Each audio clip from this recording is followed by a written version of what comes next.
2004-এ কংগ্রেস ছেড়ে সিপিএমে যোগ দিয়েছিলেন জিতেন্দ্র দাস। এবার তাকে বিধানসভা ভোটে প্রার্থী করেছে দল। উল্টো দিকে 2008-এ সিপিএম ছেড়ে কংগ্রেসে নাম লেখানো জিতেন্দ্র সরকারকে পাল্টা প্রার্থী করেছে তাঁর দল। একই নামের দুই প্রার্থী লড়ছেন একই বিধানসভা কেন্দ্রে। কেন্দ্রের নাম বরজলা। নাম এক, বিধানসভা কেন্দ্রও এক, এমনকি দলত্যাগের কারণও নাকি এক। এখানে কংগ্রেস দুর্নীতির সঙ্গে ব্যাপকভাবে যুক্ত।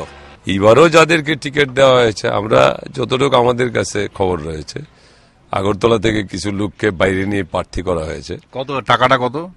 মিনিমাম 25 লাখ, ম্যাক্সিমাম 50-এর উপর। আপনার টাকা পয়সা নেই? আমার তো টাকা পয়সা নেই, এটা নেওয়ার সুযোগও নাই আমার। কোত্থেকে টাকা পয়সা আসবে? সিপিএম এর দুর্নীতির বিরুদ্ধে কথা বলেই এই পার্টিটা ছেড়ে এসেছে। জিতেন দাস তো কিছুই জানেন না। ওরা এত দুর্নীতি, ওরাই বিভিন্ন জায়গায় দাদন টাদন যদি এভরিথিং আপনার দিচ্ছে, অনৈতিক কাজের সঙ্গে এত যুক্ত। আর বাইরের প্রকাশটা হচ্ছে একটা ভ্যানিটি। ওরা বলছে যে আমরা এত সাধু, মানে মহাপুরুষ। আর মানিক সরকার তো হচ্ছেন বৈষ্ণবের মতন, গৌরাঙ্গ মহাপ্রভু প্রেম বিতরণ করছেন। আর ওনারা যারা যারা আছেন, ওরা কিন্তু নিচে নিচে যা কিছু সব করে নিচ্ছেন। এই রঙ্গে যথেষ্ট মজা লুটছেন ভোটাররা, কেননা দুজনই চিৎকার করে গাল পাচ্ছেন তার পুরনো দলকে। দুজনেই চষে বেড়াচ্ছেন এলাকা গোটা দিন ধরে। 2004 থেকে 2008 একই দলে ছিলেন দুই জিতেন্দ্র।